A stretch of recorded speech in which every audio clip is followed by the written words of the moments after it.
Welcome to Breaking Par with Bernard Sheridan, the golf podcast that interviews the best and brightest minds in the golf industry. Now, here's your host, Bernard Sheridan. Nick, welcome to Breaking Par. Thanks so much for being with us today. All right, I appreciate you having me, my friend. So tell us a little bit about the history of golf with you. When was the first time you picked up a club? And what got you to where you are today? And I know it's probably not a short story, but that's why we're here. Well, no, it's in regards to my own personal. I'm not a golfer. I'm a sports performance, personal trainer, guy who's worked with golfers. So I'm, there's two types of coaches. You have some coaches who really came from a sport and then went into training other people in regards to that sport. Other people kind of came around the back end to it. So personally, golf is not my thing. I'm more of a combat sport kind of guy.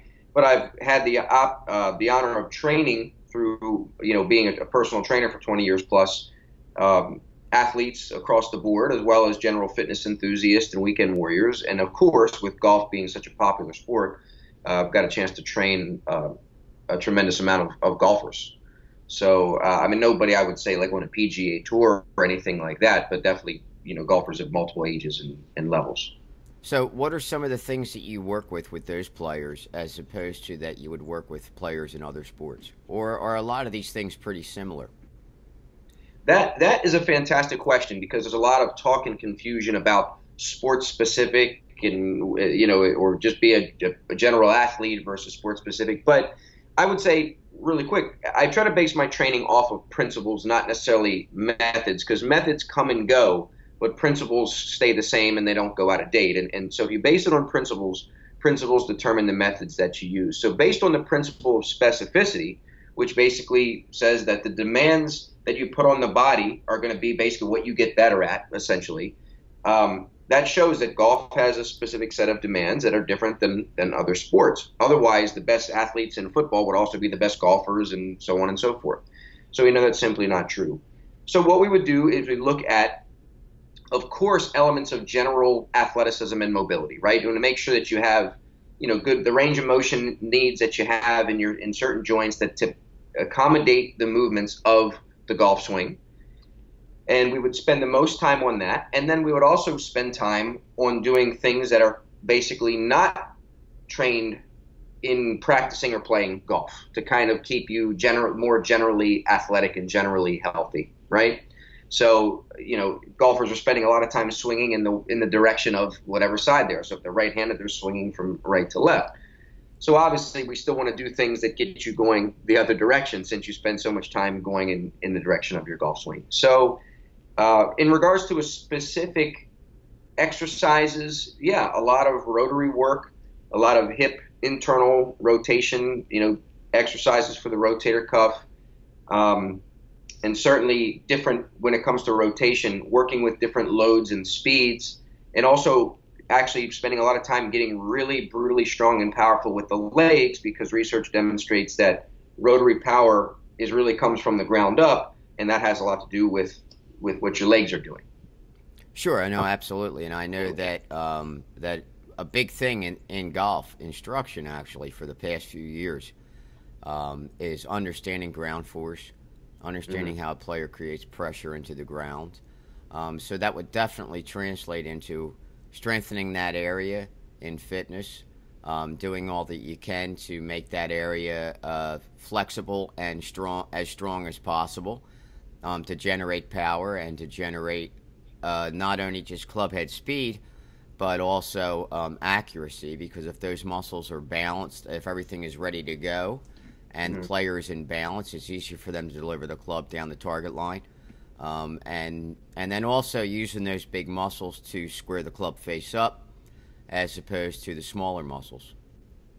Yeah, for sure. And it's interesting, talking about the first question you asked me, about what got me into it and saying that I'm not really into it. I found that it's interesting because one of the things I'm into is more combative sports, wrestling, Brazilian Jiu-Jitsu, Muay Thai. And also I've done a bunch of indoor rock climbing and some outdoor bouldering and worked with climbers and things. The reason why I bring that up is to say that it's interesting the perspectives that you get when you do and you do not have a personal interest in a sport. When you have a personal interest in a sport and lots of personal experience yourself, you tend to have your own training that you apply tend to be colored by your own experiences, right? So things that really helped you, you tend to want to inflict on other people. But when you're away from that, you can be a little bit more objective, I find sometimes. And I'm not saying it's impossible to not be objective if you're not, if you have personal investment in it. But I find it becomes much easier to make it about the sport and about the principles and about the other person versus, oh, well, this is something that really helped me, so I think it's the most important thing, which sometimes that bias creeps in on us a little bit. No, and I totally agree with that, and I believe that, you know, and a lot of the way that instruction is too, it's based on style. And certain players have a certain style, certain instructors have a certain style. It's worked for them very well. They believe it'll work for other players very well. But biomechanically, if the player is not built like that person or can't produce those type of dynamics in their swing in that swing style, then they're going to have a difficult time really performing well, and they might not be able to perform that style at all. So I know that with the way that we teach here, we teach impact. That's impact zone golf. That's where I am. And we don't worry about style. We let the players embrace their own style, and we just make sure that they're producing these 5 dynamics correctly. So that's the same thing that you're talking about, is that when you're not really driven into a certain style or teaching a certain way to do things, you're looking overall at what's going to help the player perform their best at their highest level physically. Yes. So now, have you noticed that there's a lot of things that cross over between other sports in relationship to golf? Because I know that I've seen some of that, but I'm just curious to see if, as a fitness trainer, you see those things too. Oh, great question. I'm going to answer it directly, but first I want to say, when you were actually just talking right there, I'm always a work in progress and learning. You sparked something in me, and I grabbed my phone, I put my notes up, just like I was at a workshop, because what you just said was brilliant. And this applies to the question you asked me.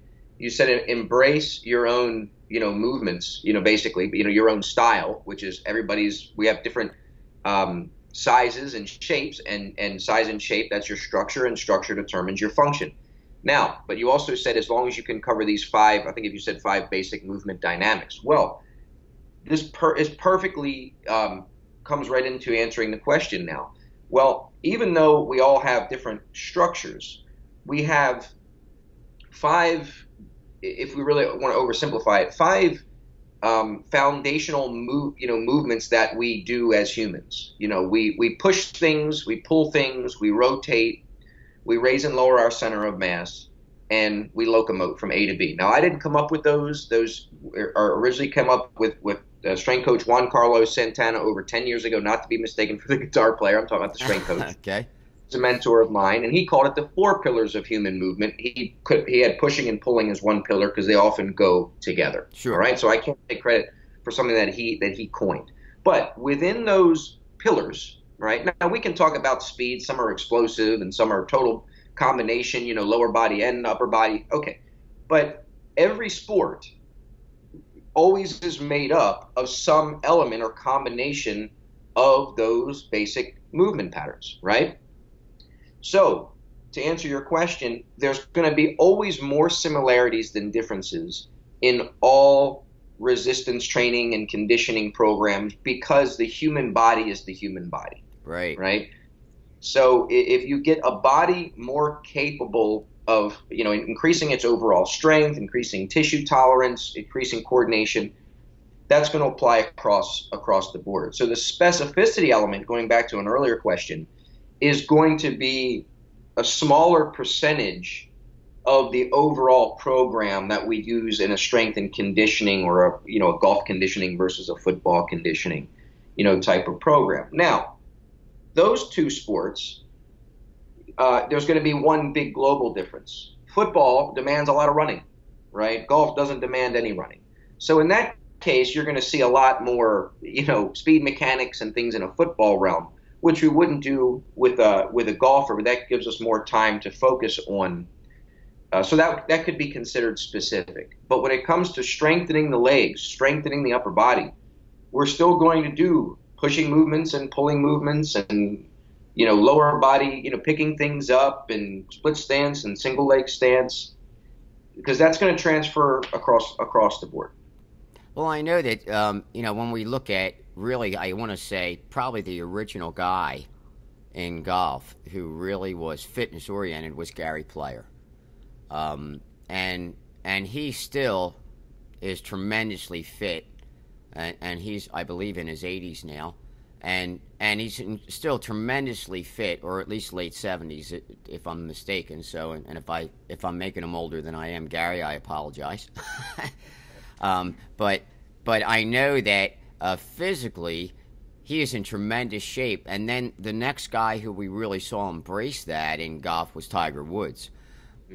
But Tiger now is not in physically great shape. So it makes us wonder, in the golfing industry and as players, what are some of the things maybe that some of these guys have done that gave them longevity? And is it due to their swing mechanics that changed things, or is it due to their physical approach of what they did to train that maybe changed things? These are questions that go unanswered, and still have yet to be known. But I know that Tiger did things with training with the Navy SEALs and things like that maybe might have caused some situations. Whereas Gary Player, of course, did not do anything like that.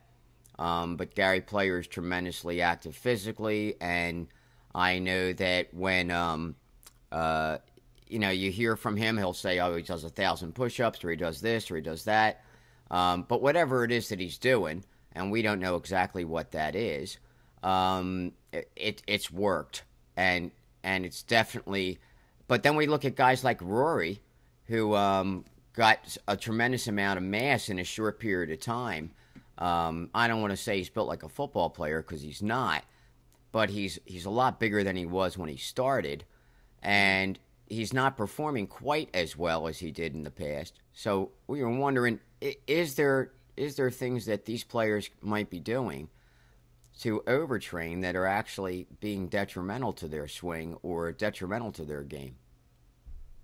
Well, that's certainly possible. So let me establish one thing first that's really important for any athlete in any sport in regards to what strength and conditioning can and can't do.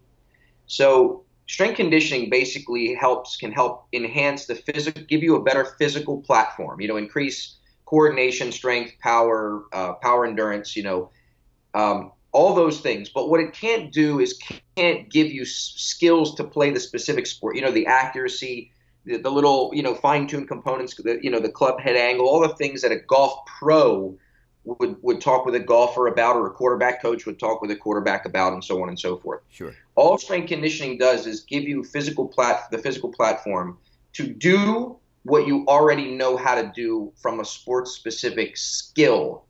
Throwing a ball versus throwing a punch versus, swinging a racket versus swinging a club. Those are sports-specific skills. So often we look at people who are already great golfers, and then the golfer does a strength conditioning program, and we say, oh, well, we got to do that program because that's what helped their success. No, they were already a great golfer. Those things just maybe help them, not resist fatigue a little bit more, or possibly resist injury, stay a few extra years, because we know that's what exercise does. It's really the only true fountain of youth in reality, right? It's the real miracle drug. It isn't a drug, it's exercise, right? That's the closest thing you can get to what we all seek. And it takes a lot of hard work and consistency.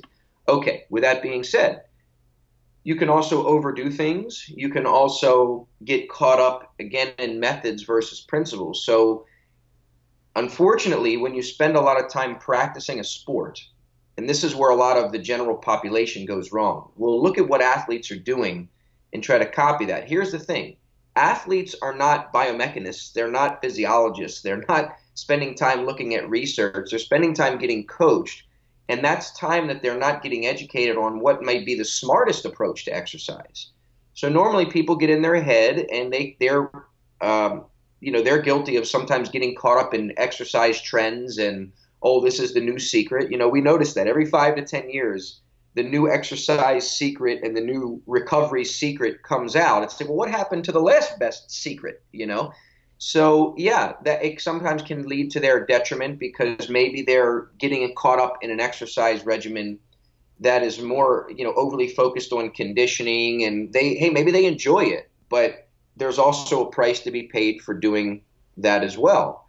So that's what smart exercise is all about. And that has to do with not getting caught up in a certain method, but looking at what are the demands that what are my goals? And then what type of training stimulus do I need to create to elicit those goals? Then, normally they just jump right into it. Then you have to ask, there's also a principle of individuality.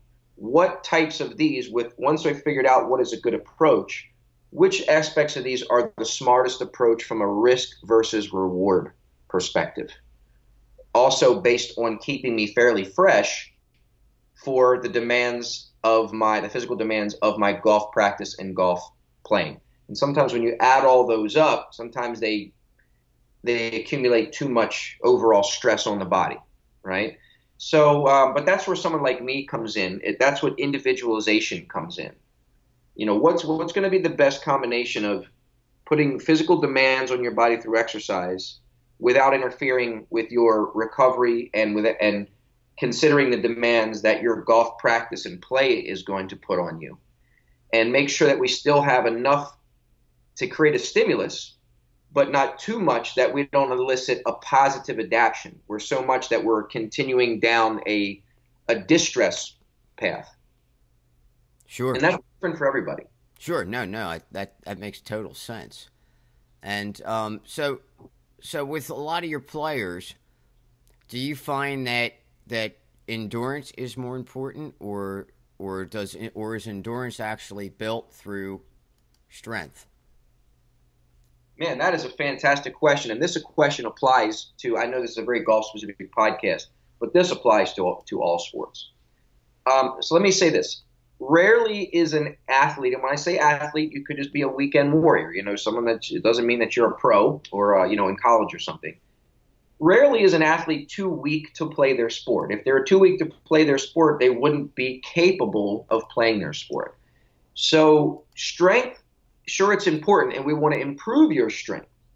But I would say the ultimate criteria is how well do you resist fatigue, and how well can you maintain a certain level of strength across, to play the entire game. Right? So to be the last man or woman standing when the smoke clears, right? To outlast the competition. Because normally when we feel weak, it's normally because fatigue has set in. Interestingly, we know from research that one of the best predictors of injury is past injury. We know that. So if you previously hurt a shoulder, you're more likely to hurt that shoulder. Also, fatigue is a big risk factor for injury. So the further you get into fatigue, the less capable you are of controlling all those large forces through the high velocities of golf. So if we can help you resist fatigue, which is what would be called power endurance, power is strength times speed. So strength is an element of power. Then we can help you. If we can help you resist fatigue, build strength endurance and power endurance, we can also do what we can to help minimize your risk of injury or fatigue-related injury as you play. So the reason why I said all that is to say this. We want to improve strength, but we want to understand that improvements in strength are not the same as chasing certain lifting numbers that we might see in powerlifting communities, and just because you have a big barbell deadlift or a big bench press or a big whatever doesn't necessarily mean that that's the best approach, because now you're becoming a weightlifter versus understanding that I'm a golfer trying to use resistance training to get a little bit stronger, but I'm still keeping the priority of being a golfer in mind versus coming into the gym to become a weightlifter. So you see the difference? And a lot of people, I say that it's important now because right now the current trend is kind of powerlifting and strength conditioning. It's not new, but it's kind of hot right now. It's the hot thing to do. 10 years ago, the hot thing to do was stand on unstable surfaces, and that's kind of gone by the wayside. And we still see that happening in sex of things. But again, like I told you, methods change because of what's trendy. All of those methods are beneficial, but you can't get caught up in that. You have to get caught up in, why am I here? What do I need to do? So yeah, we want to get you stronger, but we certainly want to make sure that you can maintain that strength throughout the length of competition or throughout the length of practice. Sure. I mean, I would think that with tournament players, or and that's players who are entering events, and those events are 4-day events. So now they're playing 4 rounds of golf. I would think that endurance has a tremendous amount of relevance to what that player is doing, as opposed to your weekend warrior guy who you're training, who's an amateur player and who's playing on Saturdays or who's playing rounds on Sundays.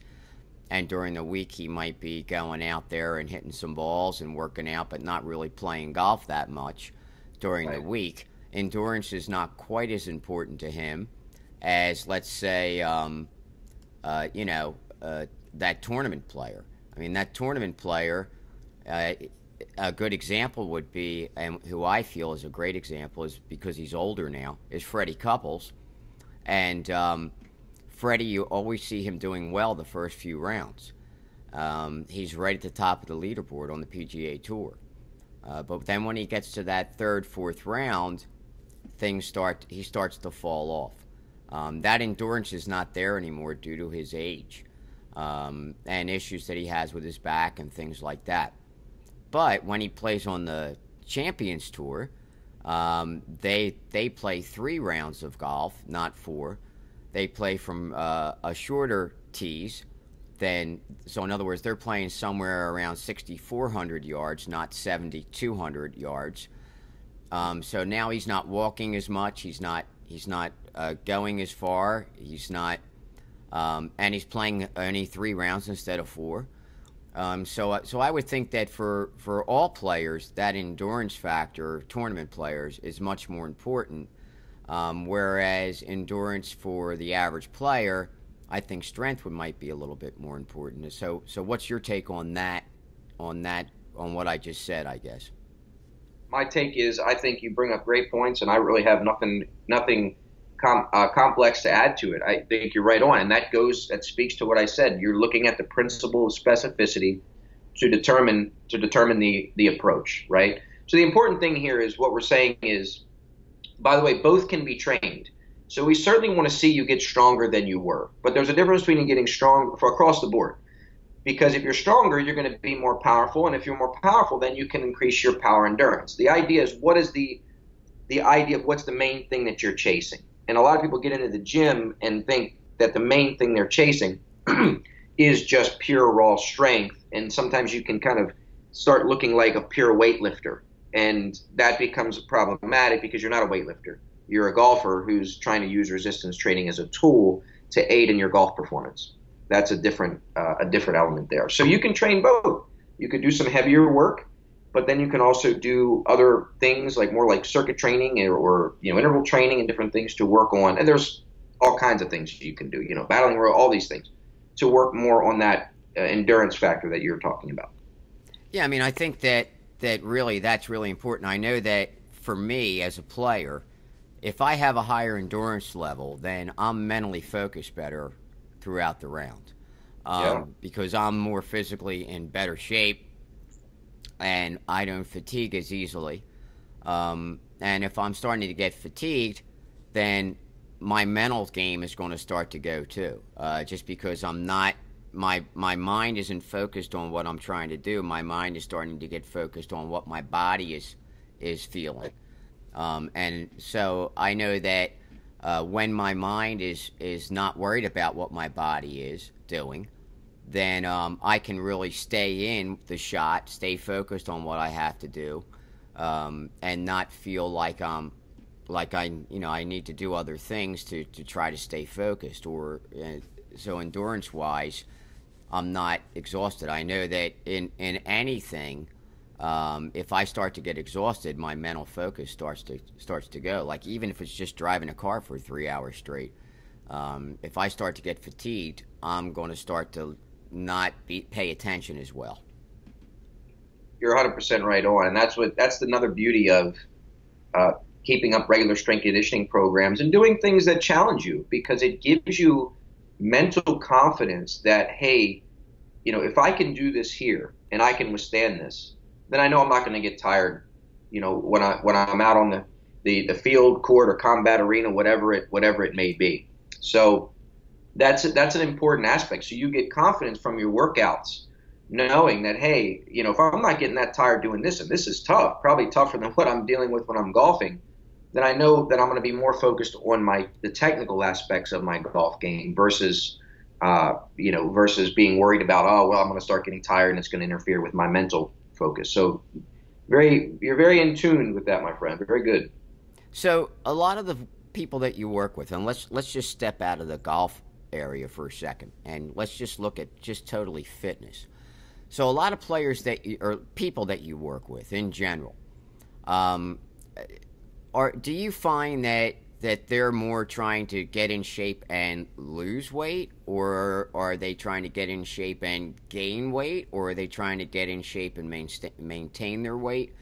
And for those players, what is some recommendations nutritionally that you would speak to those players? So for me, I'm the type of player that now in my life, a few years ago, I wanted to lose weight. Now I want to gain weight.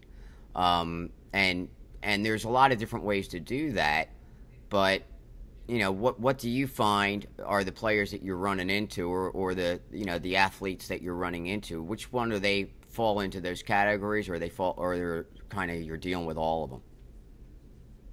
Well, geez, I mean, it goes across the board, and sometimes it fluctuates depending on seasons, or if someone's achieved one goal, they go to the next. I will say, let me just say this.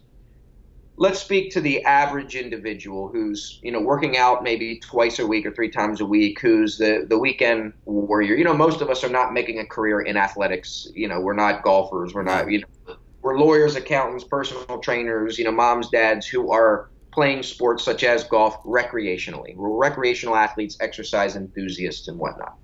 So most of those people, I would say it's really a combination of, they want to get a little bit stronger. They want to they want to be better humans.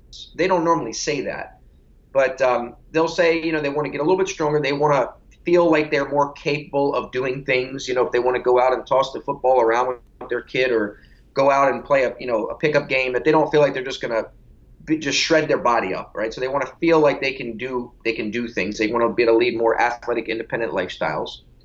But they also want to look a little bit better. But most of us will say we want weight loss. They'll come in, they'll touch I want to lose this, and but I will tell you that as it shakes out, that's sometimes all we know to ask for when it comes to fitness. When we think fitness, we normally think performance, right?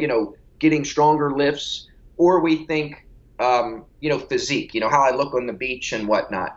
But we forget about health and fitness, just feeling better, less stress, feeling more confident, reduction in all-cause mortality, which is basically less reduction of risk of disease development, and also weight management. Most people, even though they say they want to lose weight, what they really want is weight management, because they're really not interested in changing their lifestyle that much and building their lives around, as I jokingly say, kitchens and gyms, right? Sure. So, food prepping and watching what goes into there, because if you really want significant weight loss and consistent, that's what it takes. And most people go, that's not for me. So it really comes down to what you said. It's actually a combination. They want a little bit of performance stuff, to feel like they can do things that are beyond just, the bicep curls and the muscle building type things. They want to feel a little bit stronger, but they're not interested in chasing numbers on a certain lift. And they want more like weight management to offset the lifestyle and the foods that they want to eat, that they know that they enjoy, that they don't want to restrict and feel like, I'm unhappy if I'm not eating these foods on occasion. Yeah, they want to have that slice of pizza. They want to have that milkshake. They want to have that cheeseburger with extra cheese, or those cheese fries, or things like that. Yeah, yeah, and the reason why it's important is that we often talk about, when you read a lot of fitness magazines, it looks like that's not acceptable. It looks like exercise is like this, complete lifestyle turnover that you have to become. And unfortunately, a lot of trainers, we feed into that because we're kind of gym rats.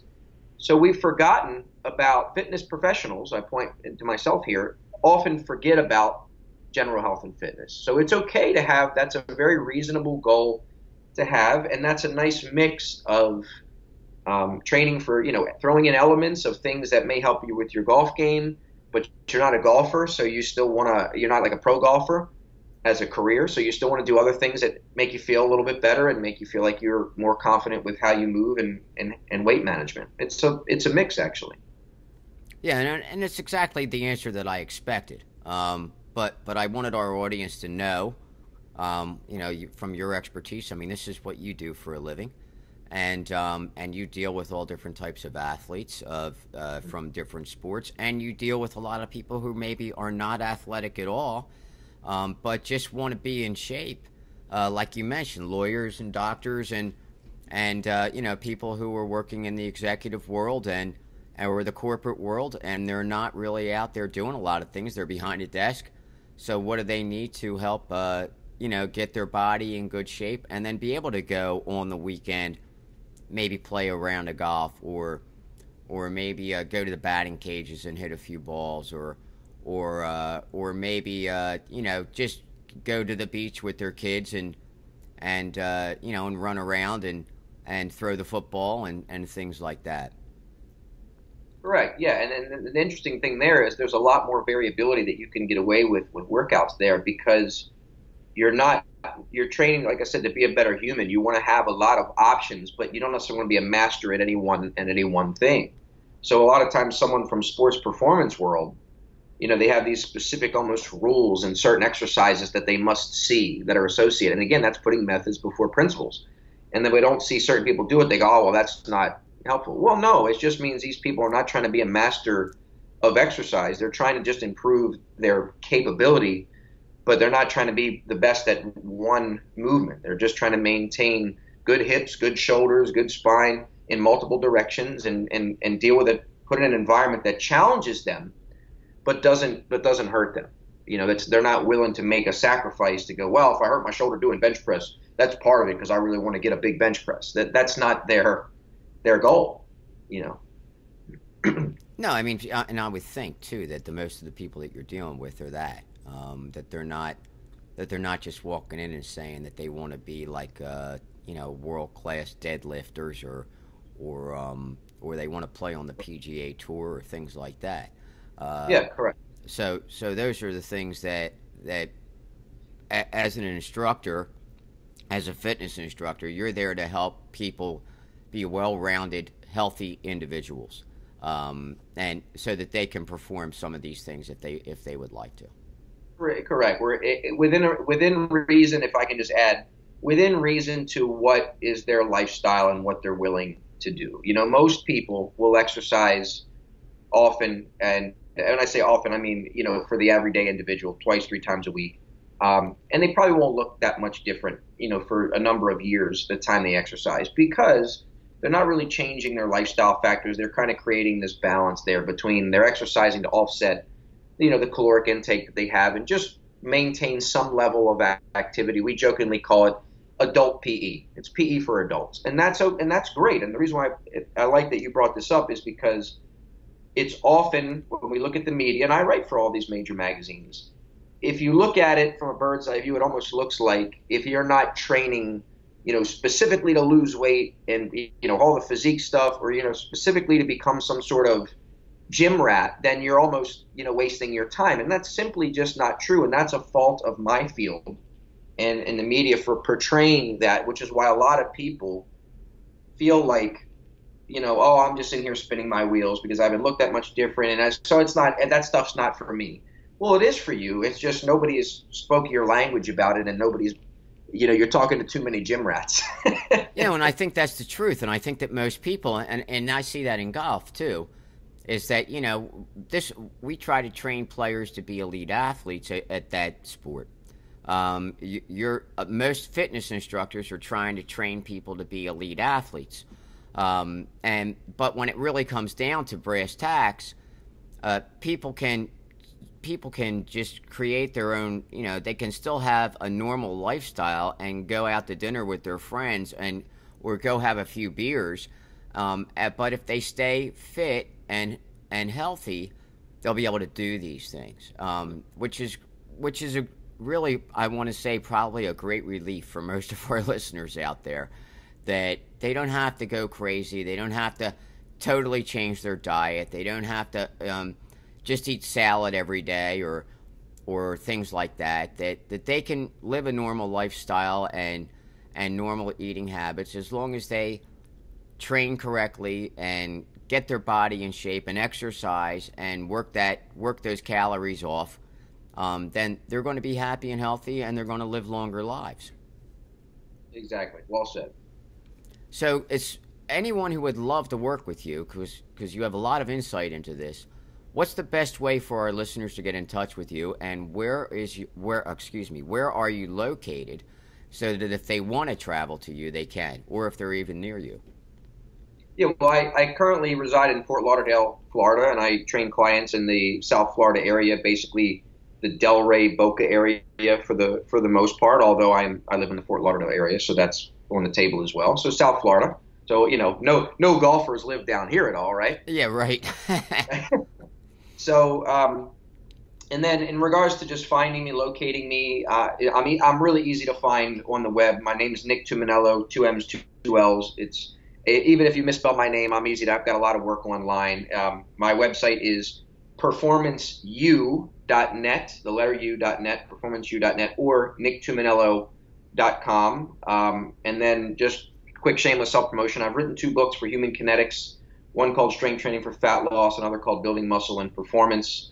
They're available on Amazon. You can also find them on my website. And I'm actually currently in the process of writing the first transcript of my 3rd book for human kinetics. Awesome. If there was a book that you could recommend to our students that you have not written, or to our listeners that you have not written, that could help them with just getting in overall better shape, what would that be? You mean from somebody else? Like another person? Somebody else, yeah.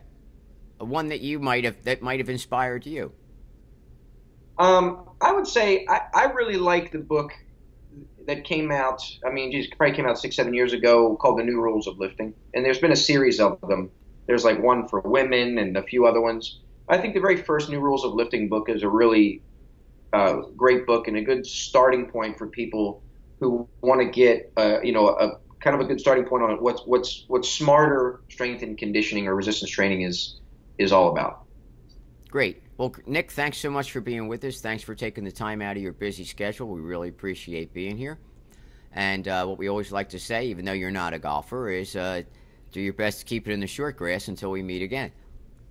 Yeah, I appreciate it, my friend, and thank you for allowing me for this, to be on their platform here. And I really appreciate everything you're trying to do, what you're doing, putting out there as a free resource, but it's not free to you. It takes your time and your effort. So I hope all your listeners appreciate that. I certainly do. So thanks for everything that you're doing to move your field and our field forward. Thanks, Nick. Take care. See you. You've been listening to Breaking Par with your host, Bernard Sheridan. Follow us on Twitter @BreakingPar and on Facebook @Par Breakers Golf Academy. Until next week, try to keep it on the short grass.